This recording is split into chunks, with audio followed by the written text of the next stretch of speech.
Hello everybody and welcome to a brand new episode of NBA The Show. Today we will be breaking down some interesting topics. Kobe Bryant passing Michael Jordan on the all-time scoring list. Appropriate because not only did his first point come from the free throw line, but he scored many more points from the free throw line over his career than Michael Jordan has. Yeah. Kobe's a great player. It's really an honor to be here now at this moment to see history. He deserves everything he gets, and I think it's really classy for the Minnesota Timberwolves to stop the game. Who and which team has the best backcourt duo in the NBA? With the Miami Heat under 500, is it time to panic or look to find some new talent? And is John Wall a top 5 point guard in the NBA?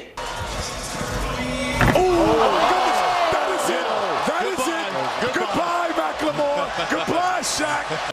Let's check it out. You and me.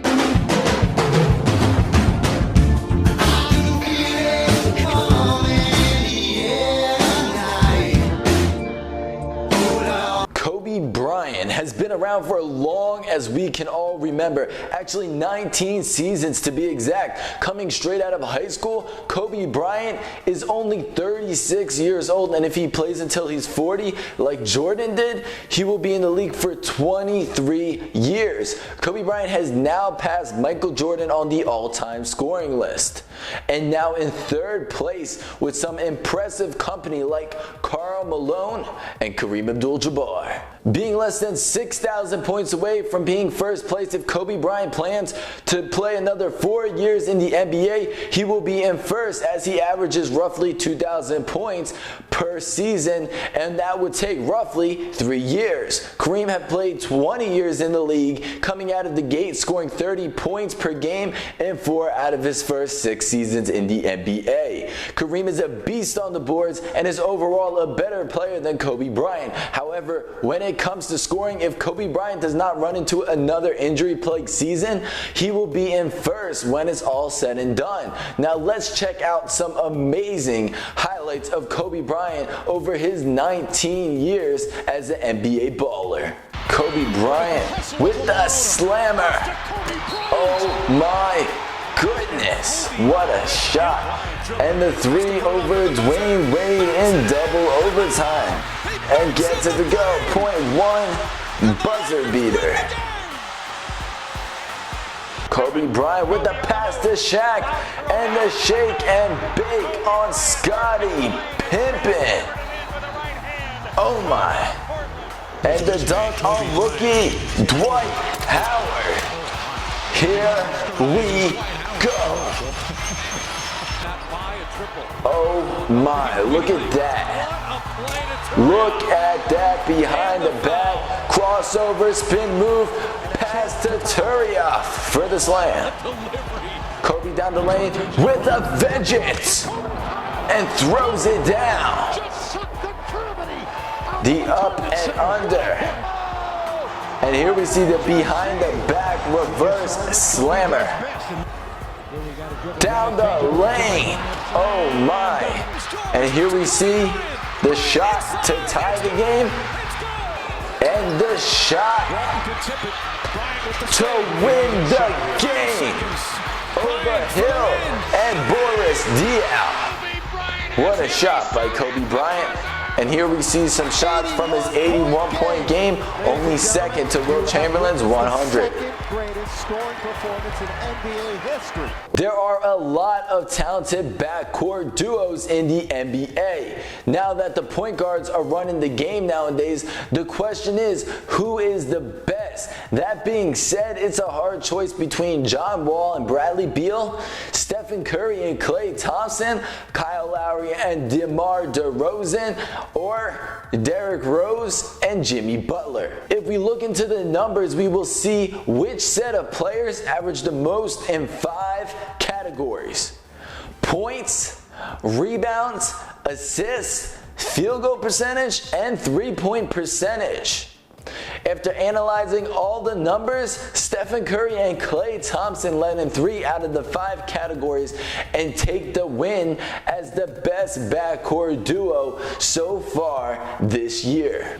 Combining over 44 points per game, 13.6 assists per game, and 9 rebounds per game, only winning in 1 out of the 3 categories there. They did win in the 2-point percentage and 3-point percentage category. With talented players like Thompson and Curry, we can see why the Golden State Warriors won 15 straight games, and that's a league best so far this year, and also have the best record in the NBA with 20 wins and only 2 losses. The Miami Heat started the season strong and is now fallen under 500 with a record of 11-13 with the loss to the Bulls tonight. With the departure of the world's best player LeBron James and other adversaries like Ray Allen, James Jones, Michael Beasley, Rashard Lewis, Shane Battier, Joel Anthony, and Greg Oden all leaving the Miami Heat.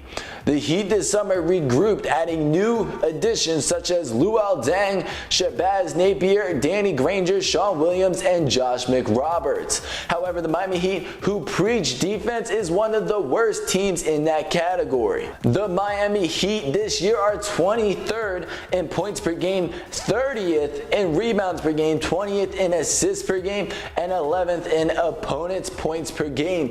The Heat this year are allowing teams to shoot 48%, which is just awful when the Heat themselves as a team are shooting 46%. Also allowing teams to grab 40.5 rebounds per game when the Heat are grabbing just 35 boards per game. When your averages are not higher than your opponents, you tend to lose in this game of basketball. So far this year, the Miami Heat has dealt with a lot of issues. Inconsistent play from Josh McRoberts, who has been injured on and off so far this season. Chris the Birdman Anderson, who just played in 9 games this year, who just came back tonight after his injury on his ankle. Danny Granger has been a no-show in 5 games this year, is averaging 3.6 points per game, shooting 30% from the floor and 23% from behind the arc. The only positive outcome for the Heat is that Wade and Bosh are both averaging over 20 points per game. Shabazz Napier is becoming a good rookie even though he's been sent down to the D-League. Luol Deng is playing how they want him to, but could produce better offensive numbers. Mario Chalmers is still maturing but averaging 13.5 points per game, a career high for him, and Sean Williams is a 3-point threat for this Miami Heat. Even though there's enough goods to take out the bads, being 30th in rebound is no excuse. Now let's move on to some Miami Heat plays, and I'll explain what they did wrong down the road. Now let's head over to our NBA studio where I will break down some highlights of the Miami Heat, showing some of their worst possessions and defensive possessions. Let's check it out. Let's check out these poor plays from the Miami Heat. Here we see a pass from Dwayne Wade, which gets picked off. Another thing is Josh McRoberts running the ball up the floor. Chalmers, Norris Cole, what is going on here, guys? Why is McRoberts dribbling this ball? Here we see good passing by the Phoenix Suns. Again, great passing, and you'll see what happens wrong here. McRoberts on his man. Here's the screen, and Bosh does not get back after the screen. Here's another example of a screen.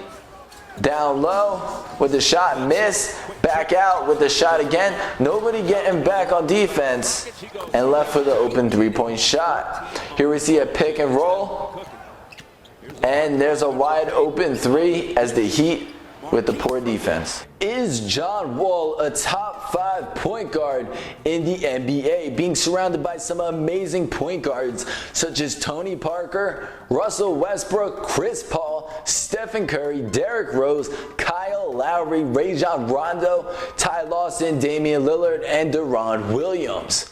with leading his Washington Wizards to a standing of 15-6 and winning their last 2 games, we can qualify Jay Wall for the top 5 spot. Let's break down Wall's numbers and see if he can fulfill that position. Wall this year is scoring 18 points per game, not his best year. He is also averaging a whopping 10.4 assists per game, which puts him second in assists per game behind Rajon Rondo. Back in the 80s and the 90s, point guards were the assist man, not the scorers. Well, besides Magic Johnson. He is also rebounding 4.9 rebounds per game, which puts him 5th among the 10 point guards we talked about earlier. Shooting 44% from the floor is a career high for Wall, who has been working on his jumper. Wall is averaging 2.1 steals per game, which makes him first out of all 10 of the point guards in this discussion. Taking all this into account, we can clearly see that John Wall is an elite point guard in the league, and it's definitely a top 5 point guard among all the point guards in the NBA this 2014-2015 NBA season. Now let's check out some amazing dunks from John Wall over his 5-year career thus far. Let's check it out. Let's check out some John Wall dunks. Here we go. John Wall with the throw down slammer. Is he the top 5 point guard? Look at some of these dunks, guys. Just watch them. Alley-oop slam. I mean, he's 6'4", but still he gets up there. A great assist man, a great scorer, and there's a 360 by John Wall in game. And the dunk at the dunk contest behind the back slam. Beautiful. Beautiful. Thank you guys so much for watching this brand new episode 8 of NBA The Show. Week 3 and continuing to look for my special co-host and guest via Skype. This was a short episode, but a fun one. Signing out from South Florida, I'm your host, Justin Zumoff. Take care, everybody, and happy holidays.